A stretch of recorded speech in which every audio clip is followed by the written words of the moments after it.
ದಯಮಾಡಿ ಜನಸಾಮಾನ್ಯರು ತಪ್ಪು ತಿಳಿಬೇಡಿ. ಅವರು ಚೊಂಬು ತೋರಿಸಿದ್ದು 3 ನಾಮ ಇಟ್ಬಿಟ್ಟು ಚೊಂಬು ತೋರಿಸಿದ್ದು ಕೇಂದ್ರ ಸರ್ಕಾರ ನಮ್ಮ ರಾಜ್ಯಕ್ಕೆ ಕೊಟ್ಟಂಥದ್ದು. ನಮ್ಮ ರಾಜ್ಯ ಸರ್ಕಾರ ನೀಡಿರುವಂಥ ಬಡ್ಜೆಟ್ ವಿಚಾರದಲ್ಲ ಅವ್ರು ಮಾತಾಡಿರೋದು. ಬಹಳ ಪ್ರಮುಖವಾಗಿ ಮಾನ್ಯ ಮುಖ್ಯಮಂತ್ರಿಗಳು ಸಿದ್ದರಾಮಯ್ಯ ಸಾಹೇಬರು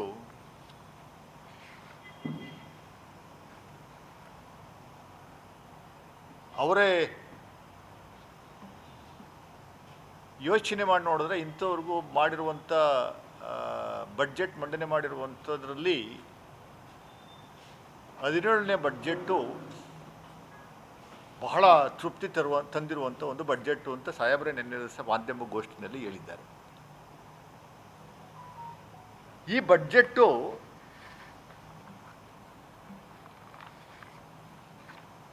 ದೂರದೃಷ್ಟಿ ಇರುವಂಥ ಒಂದು ಬಡ್ಜೆಟ್, ಎಲ್ಲ ಜನರ ಅಭಿವೃದ್ಧಿ ಹೊಂದುವಂಥ ಒಂದು ಬಡ್ಜೆಟ್, ಸಾಮಾಜಿಕ ನ್ಯಾಯವುಳ್ಳವಂಥ ಒಂದು ಬಡ್ಜೆಟ್, ಯುವಕರಿಗೆ, ಮಹಿಳೆಯರಿಗೆ, ರೈತರಿಗೆ, ದೀನ ದಲಿತರಿಗೆ ನೀಡಿರುವಂಥ ಒಂದು ಬಡ್ಜೆಟ್. 4,48,000 ಕೋಟಿ, 4,48,004 ಕೋಟಿ ಗಾತ್ರದ ಬಡ್ಜೆಟ್ ಇದು. ಪುಂಖಾನುಪುಂಖ ಬಿಜೆಪಿ ಮುಖಂಡರುಗಳು ಅಶೋಕ್ ಮತ್ತು ಛಲವಾದಿ ನಾರಾಯಣಸ್ವಾಮಿ ಆದಿಯಾಗಿ ಇನ್ನು ಬಡ್ಜೆಟ್ ಮಂಡನೆ ಆಗ್ತಾ ಇದೆ, ಹೊರಗಡೆ ಬಂದು ಮಾಧ್ಯಮ ಮುಂದುಗಡೆ ಪ್ರಚಾರಕ್ಕೋಸ್ಕರ ಸುಮ್ಮನೆ ಚೊಂಬಿಟ್ಕೊಂಡು ಚೊಂಬಿಂಗ್ ಅಂತ. ದಯಮಾಡಿ ಜನಸಾಮಾನ್ಯರು ತಪ್ಪು ತಿಳಿಬೇಡಿ. ಅವರು ಚೊಂಬು ತೋರಿಸಿದ್ದು 3 ನಾಮ ಇಟ್ಬಿಟ್ಟು ಚೊಂಬು ತೋರಿಸಿದ್ದು ಕೇಂದ್ರ ಸರ್ಕಾರ ನಮ್ಮ ರಾಜ್ಯಕ್ಕೆ ಕೊಟ್ಟಂಥದ್ದು. ನಮ್ಮ ರಾಜ್ಯ ಸರ್ಕಾರ ನೀಡಿರುವಂಥ ಬಡ್ಜೆಟ್ ವಿಚಾರದಲ್ಲ ಅವ್ರು ಮಾತಾಡಿರೋದು. ಕೇಂದ್ರ ಸರ್ಕಾರ ರಾಜ್ಯಕ್ಕೆ 2 ರೈಲನ್ನ ಓಡಿಸುವಂಥದ್ದು ಬಿಟ್ಟರೆ, ಒಂದು ಹೈದರಾಬಾದು, ಇನ್ನೊಂದು ಮಡ್ರಾಸ್ಗೆ, ಅದು 40-50 ಕಿಲೋಮೀಟ್ರ್ ವ್ಯಾಪ್ತಿನಲ್ಲಿ ಮಾತ್ರ ನಮ್ಮ ರಾಜ್ಯದಲ್ಲಿ ಸಂಚರಿಸ್ತದೆ. ಅದು ಬಿಟ್ಟರೆ ಬೇರೆ ಏನೂ ಕೇಳಬೇಡಿ. ಕೇಂದ್ರ ಸರ್ಕಾರ ನಮ್ಮ ರಾಜ್ಯಕ್ಕೆ ಕೊಟ್ಟಿದ್ದು ದೊಡ್ಡ ಚೊಂಬು. ಆ ಚೊಂಬನ್ನ ನಿನ್ನೆ ದಿವಸ ಬಿ ಜೆ ಪಿಯವರು ಪ್ರದರ್ಶನ ಮಾಡ್ತಾವ್ರೆ. ಹೇಳ್ಕೊಳಕ್ಕಾಗ್ತಾಯಿಲ್ಲ, ಹಾಕಿದ ಹೈಕಮಾಂಡ್ ಅವ್ರ ಮೇಲೆ ಆ್ಯಕ್ಷನ್ ತಗೊಂಬಿಡುತ್ತೆ ಅನ್ನುವಂಥ ಉದ್ದೇಶದಿಂದ ಪಾಪ ಈ ರೀತಿ ತೋರಿಸುವಂಥ ಕೆಲಸವನ್ನು ಮಾಡಿದವ್ರೆ. ನಿಮ್ಮ ಯೋಗ್ಯತೆಗೆ ಅಶೋಕ್ ಅವರೇ, ಬಿ ಜೆ ಪಿ ಮುಖಂಡರುಗಳೇ, ನಿಮಗೇನಾದರೂ ಮಾನ ಮರ್ಯಾದೆ ಇದ್ದರೆ ಸಿದ್ದರಾಮಯ್ಯ ಸಾಹೇಬ್ರ ಹತ್ರ ಬನ್ನಿ, 1 to 1 ಕೂತ್ಕೊಂಡು ಚರ್ಚೆ ಮಾಡೋಣ ಮಾಧ್ಯಮದ ಮುಂದೆ. ನಿಮಗೆ ನಾನು ನೇರವಾದ ಸವಾಲನ್ನು ಹಾಕ್ತೀನಿ. ಅಶೋಕ್ ಅವರೇ, ನೀವು ವಿರೋಧ ಪಕ್ಷ ನಾಯಕರಿದ್ದೀರಿ, ಅಪ್ಪರ್ ಹೌಸ್ ವಿರೋಧ ಪಕ್ಷ ನಾಯಕರು ಛಲವಾದಿ ನಾರಾಯಣಸ್ವಾಮಿ ಇದ್ದಾರೆ, ಯಾರ್ಯಾರೋ ಒಂದಷ್ಟು ಜನ ಬಿ ಜೆ ಪಿ ಮುಖಂಡರುಗಳು ಕಳ್ಳರು ಚಿಲ್ಡ್ರು ಎಲ್ಲ ಸೇರಿಕೊಂಡು ನಿನ್ನೆ ದಿವಸ CM ವಿರುದ್ಧ, ಕಾಂಗ್ರೆಸ್ ವಿರುದ್ಧ ಮಾತಾಡಿರುವಂಥದ್ದು ನಾನು ಕಂಡೆ. ದಯಮಾಡಿ ನಾಳೆ ಮಾಧ್ಯಮ ಗೋಷ್ಠಿನಲ್ಲಿ ನೀವು ಕ್ಲಾರಿಫಿಕೇಷನ್ ಕೊಡಿ.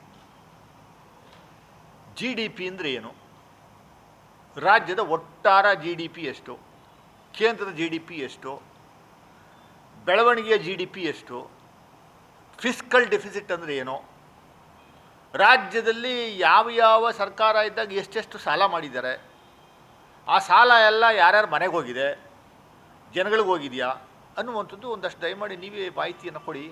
ಇದನ್ನು ನಾನು ಕೇಳ್ತಾ ಇರುವಂಥದ್ದು ಪ್ರಶ್ನೆ ಥರ ತಗೊಳ್ಳಿ.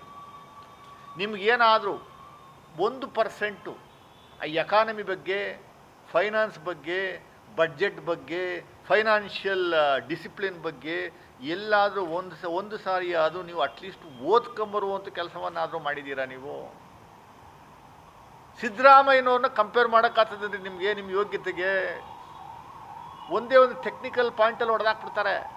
ರಾಜ್ಯದ ಒಟ್ಟಾರೆ GDP ಎಷ್ಟಪ್ಪ ಹೇಳ ನೋಡೋಣ. ಇಡೀ ದೇಶದ ಒಟ್ಟಾರೆ GDP ಎಷ್ಟು? GDP ಅಂದರೆ ಏನು? ಏನು GDP ಅಂದರೆ ಏನು ರೀ? ಗ್ರಾಸ್ ಡೊಮೆಸ್ಟಿಕ್ ಪ್ರಾಡಕ್ಟ್ ಅಂತ ಅಂತೀರಿ ಅಂತ ಇಟ್ಕೊಳ್ಳಿ. ಅದನ್ನು ಸಾಮಾನ್ಯ ಲ್ಯಾಂಗ್ವೇಜಲ್ಲಿ ಎಕ್ಸ್ಪ್ಲೈನ್ ಮಾಡಿದ್ರೆ ಜನಗಳಿಗೆ ನೋಡೋಣ. ಮತ್ತೆ ನೋಡೋಣ, ಕುಮಾರಸ್ವಾಮಿ ಅವರೇ GDP ಅಂದರೆ ಏನು, ರಾಜ್ಯದ GDP ಎಷ್ಟು, ವಿತ್ತೀಯ ಕೊರತೆ ಎಷ್ಟು, ಅದು ಫಿಸ್ಕಲ್ ಡೆಫಿಸಿಟ್ ಅಂದರೆ ಏನು ಅನ್ನುವಂಥದ್ದು ದಯಮಾಡಿ ಹೇಳಿ. ಸಾಲ ಎಷ್ಟು ಮಾಡ್ಬೋದು, ಎಷ್ಟು ಮಾಡುವಂಥದ್ದಕ್ಕೆ ಅವಕಾಶ ಇದೆ ಅನ್ನುವಂಥದ್ದು ದಯಮಾಡಿ ಹೇಳಿ. ಫೈನಾನ್ಷಿಯಲ್ ರೆಗ್ಯುಲೇಷನ್ಸ್ ಇದೆ, ಫೈನಾನ್ಸ್ ರೆಗ್ಯುಲೇಷನ್ಸ್ ಇದೆ. ಆ ರೆಗ್ಯುಲೇಷನ್ಸ್ ಒಳಗಡೆ ಏನು ಮಾಡಬೇಕು ಅದನ್ನೇ ಮಾಡಬೇಕಾಗಿರುವಂಥದ್ದು. ಈ ಹಗ್ಗ ಮುಗ್ಗ ಸಾಲ ಮಾಡೋದಲ್ಲ. ಸಿದ್ದರಾಮಯ್ಯನವರು ಬಂದ ಮೇಲೆ ಅವ್ರು ಸಾಲ ಮಾಡಿರೋದೇ ಸಾಧನೆ ಅಂತ ಹೇಳ್ತಿಲ್ರಿ. ನಿಮ್ಗೆ ಏನಾದರೂ ಮಾನ ಮರ್ಯಾದೆ ಇದೆಯಾ? ನಿಮ್ಮ ವಿಶ್ವಗುರು, ನಿಮ್ಮ ವಿಶ್ವಗುರು ದೇಶದಲ್ಲಿ ಅವರು ಪ್ರಧಾನಮಂತ್ರಿಗಳಾದ ಮೇಲೆ 2014ರಿಂದ 2026 ಮಾರ್ಚ್ವರೆಗೆ ದೇಶದ ಮೇಲೆ ಮಾಡಿರುವಂಥ ಸಾಲ 218 ಲಕ್ಷ ಕೋಟಿ. ಮನಮೋಹನ್ ಸಿಂಗ್ ಅವರು ಬಿಟ್ಟು ಹೋಗುವಂಥ ಸಂದರ್ಭದಲ್ಲಿ ದೇಶದ ಮೇಲೆ ಇದ್ದಂಥ ಸಾಲ 1947ರಿಂದ 53 ಲಕ್ಷ ಕೋಟಿ ಇದ್ದಿದ್ದು ನೀವು 218 ಲಕ್ಷ ಕೋಟಿ ತಗೊಂಡೋಗಿದ್ದೀರಿ. ಅಂದರೆ ಈಗ ಮತ್ತೆ ತಿರುಗಿ ಈ ಸಾರಿ 2026-27ಕ್ಕೆ ಸಾಲ ಮಾಡ್ತೀವಿ ಅಂತ ಅವ್ರು ಘೋಷಣೆ ಮಾಡ್ಕೊಂಡಿರುವಂಥದ್ದೇ 17 ಲಕ್ಷ ಕೋಟಿ. ನೀವು ಸಿದ್ದರಾಮಯ್ಯನವ್ರನ್ನ ಕಂಪೇರ್ ಮಾಡ್ತೀರಾ, ಆಯಿತು, ಅದನ್ನು ನಾನು ಹೇಳ್ತೀನಿ. ನಿಮ್ಮ ಯೋಗ್ಯತೆಗೆ ಏನಾದರೂ ಮಾನ ಮರ್ಯಾದೆ ಇದೆ. 8,15,000 ಕೋಟಿ ಸಾಲ ಇದೆಯಲ್ಲ ರಾಜ್ಯದ ಮೇಲೆ, 8,15,000 ಕೋಟಿನೂ ಸಾಲ ನಮ್ಮ ಸಿದ್ದರಾಮಯ್ಯನವ್ರು ಮಾಡಿರಾ? ಯಾರ್ಯಾರು ಯಾವ ಟೈಮಲ್ಲಿ ಎಷ್ಟು ಸಾಲ ಮಾಡಿದ್ದಾರೆ ಅನ್ನುವಂಥದ್ದು ನಾನು ಹೇಳ್ತೀನಿ ನೋಡಿ. ದಯಮಾಡಿ ಬನ್ನಿ, ನೀವು ಕೂತ್ಕೊಳ್ಳೋಣ, ನಾವು ಡಿಸ್ಕಷನ್ ಮಾಡೋಣ. ಆ್ಯಸ್ ಆನ್ ಟುಡೇ ಮಾರ್ಚ್ 2026 ಮಾರ್ಚ್ವರೆಗೂ ನಮ್ಮ ರಾಜ್ಯದ ಮೇಲೆ ಇರುವಂಥ ಸಾಲ 8,15,000 ಕೋಟಿ. 8,15,000 ಕೋಟಿ. 2023 ಮಾರ್ಚ್ವರೆಗೂ ಇದ್ದಂಥ ಸಾಲ 5.35 ಲಕ್ಷ ಕೋಟಿ. 2023ರಿಂದ 2026 ಮಾರ್ಚ್ವರೆಗೆ 3 ವರ್ಷದ ಪೀರಿಯಡಲ್ಲಿ ಸಿದ್ದರಾಮಯ್ಯನವರು ಸರ್ಕಾರ ಮಾಡಿರುವಂಥ ಸಾಲ 2,85,000 ಕೋಟಿ. 2,85,000 ಕೋಟಿ. ಬಿ ಜೆ ಪಿಯವರಿದ್ರಲ್ಲ 4 ವರ್ಷದಲ್ಲಿ 2019ರಿಂದ 2023ವರೆಗೂ ಮಾಡಿದ್ದಂಥ ಸಾಲ 3 ಲಕ್ಷ ಕೋಟಿ. ಬರೀ 4 ವರ್ಷದಲ್ಲಿ ಬೊಮ್ಮಾಯಿ, ಯಡಿಯೂರಪ್ಪ ಸೇರಿ ಮಾಡಿದ್ದಂಥ ಸಾಲ ಬರೀ 4 ವರ್ಷದಲ್ಲಿ 3 ಲಕ್ಷ ಕೋಟಿ. 2013ರಲ್ಲಿದ್ದಂಥ ಸಾಲ ಇಡೀ ದೇಶದ ಮೇಲೆ ರಾಜ್ಯದ ಮೇಲೆ 2013ರಲ್ಲಿದ್ದಂಥ ಸಾಲ 1.2 ಲಕ್ಷ ಕೋಟಿ. ಇದು ಅಂಕಿಅಂಶ. ಸಿದ್ದರಾಮಯ್ಯನವರು ಒಬ್ಬರೇ ಮಾಡಿದ್ರ? ಸಿದ್ದರಾಮಯ್ಯವರು ಸಾಲ ಮಾಡಿಬಿಟ್ಟು ಮನೆ ತಗೊಂಡೋದ್ರ? ಸಾಲ ಮಾಡುವಂಥದಕ್ಕೆ ಇಲ್ಲಿ ಮಿತಿ ಇದೆ, ಫೈನಾನ್ಷಿಯಲ್ ರೆಗ್ಯುಲೇಷನ್ಸ್ ಇದೆ, ಫೈನಾನ್ಷಿಯಲ್ ಬಾಂಡಿಂಗ್ ಇದೆ. ಎಷ್ಟುವರೆಗೂ ಸಾಲ ಮಾಡ್ಬೋದು? ಟೋಟಲ್ ಬಡ್ಜೆಟ್ ಗಾತ್ರ ಏನಿದೆ ಅದರಲ್ಲಿ 25%ವರೆಗೂ ಸಾಲ ಮಾಡ್ಬೋದು. 4,48,000 ಕೋಟಿ. ಅದರಲ್ಲಿ 25% ಅಂದರೆ ಈಗ ಇವು ಸಾಲ ಮಾಡಿರುವಂಥದ್ದು, ಸಾಹೇಬರು ಸಾಲ ಮಾಡಿರುವಂಥದ್ದು ಈ ಸರಿ 2026-27ಕ್ಕೆ ಸಾಲ ಮಾಡಬೇಕು ಅನ್ನುವಂಥದ್ದು ಇರುವಂಥದ್ದು 1,32,000 ಕೋಟಿ. 1,30,000, ದಟ್ ಈಸ್ ವಿತಿನ್ 25%, ಅಂದರೆ 24.94% ಬರುತ್ತೆ. 25% ಒಳಗಡೆ ಇದೆ. ವಿತ್ತೀಯ ಕೊರತೆ, ಫಿಸ್ಕಲ್ ಡಿಫಿಸಿಟ್, ರಾಜ್ಯದ ಫಿಸ್ಕಲ್ ಡಿಫಿಸಿಟ್ ಈಸ್ ಓನ್ಲಿ 2.95. ಏನು ಫಿಸ್ಕಲ್ ಡಿಫಿಸಿಟ್ ಅಂದರೆ ಟೋಟಲ್ ಇನ್ಕಮ್ಮು ಮೇಲೆ ಟೋಟಲ್ ಎಕ್ಸ್ಪೆಂಡಿಚರು. ನನ್ನ ಇನ್ಕಮ್ಮು 100 ರೂಪಾಯಿ, ನನ್ನ ಎಕ್ಸ್ಪೆಂಡಿಚರು 110 ರೂಪಾಯಿ, ಡಿಫ್ರೆನ್ಸ್ 10 ರೂಪಾಯಿ. ಆ 10 ರೂಪಾಯಿ ಅನ್ನುವಂಥದ್ದೇ ಫಿಸ್ಕಲ್ ಡಿಫಿಸಿಟ್ ಅಂತ ಕರಿತೀವಿ. Fiscal deficit is only 10 rupees.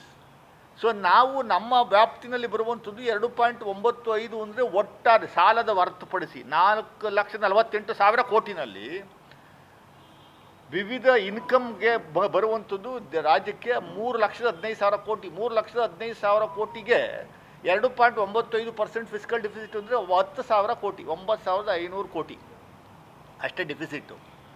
ಅಷ್ಟು ಸಾಲನ ಮಾಡುವಂಥ ಕೆಲಸವನ್ನು ಮಾಡ್ತೀವಿ. ಬಟ್ 1,32,000 ಕೋಟಿ ಯಾಕೆ ಸಾಲ ಮಾಡ್ತೀನಿ ಅಂತ ನೀವು ಕೇಳ್ಬೋದು ನಮಗೆ. ಹೌದು, ಅಭಿವೃದ್ಧಿಗೆ, ಗ್ಯಾರಂಟಿ ಯೋಜನೆಗಳಿಗೆ. ನಾವೇನು ತಿನ್ನಕ್ಕಲ್ಲ, ಎಂತೆಂಥ ಅದ್ಭುತವಾದಂಥ ಕಾರ್ಯಕ್ರಮಗಳನ್ನು ಕೊಟ್ಟಿದ್ದಾರೆ ಅನ್ನುವಂಥದ್ದಕ್ಕೆ ದಯಮಾಡಿ ಮಾಧ್ಯಮದವರು ಭಾಳ ಅದ್ಭುತವಾಗಿ ಇವತ್ತು ಪೇಪರಲ್ಲಿ ಬರೆದವರು.